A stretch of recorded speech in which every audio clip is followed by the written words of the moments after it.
Labas rytas. Šiandien sausio 2 diena. Vakar taip pat išsimaudėm.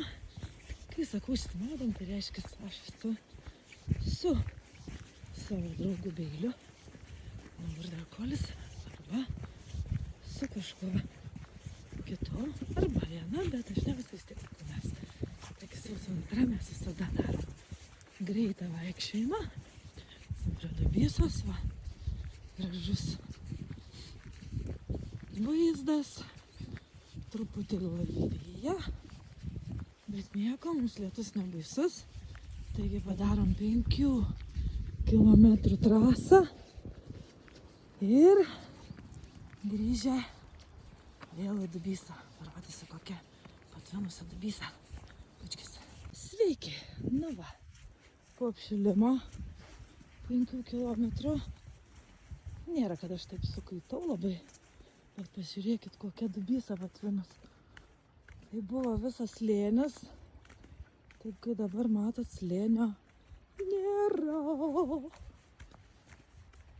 Ką, su naujais, su be slėnio, eisim dabar išsimaudyt, va dar koks liko kampelis man, o dieve, koks fainas oras. Žiūrėkit, ir saulutė išlindo. O Dubysa kaip teka. Gerai. Iki pasimatymo. Tuoj vandenėlį prisijungsim. Pučkis. Nuo lipimo į vandenį 2 minutės. Rankų mes nekišam. Ir ką dabar? Baisu, kad į duobę kokią nekirstumėm, kitaip patvinę. Aha, su naujais visus metais nelaimė meilė.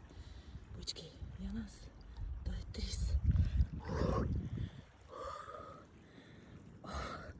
Jau neliko kranto. Oi, kaip gerai. Meilės, laimės, meilės, šeimos, ramybės. Pučkiai, visiems linkėjimai.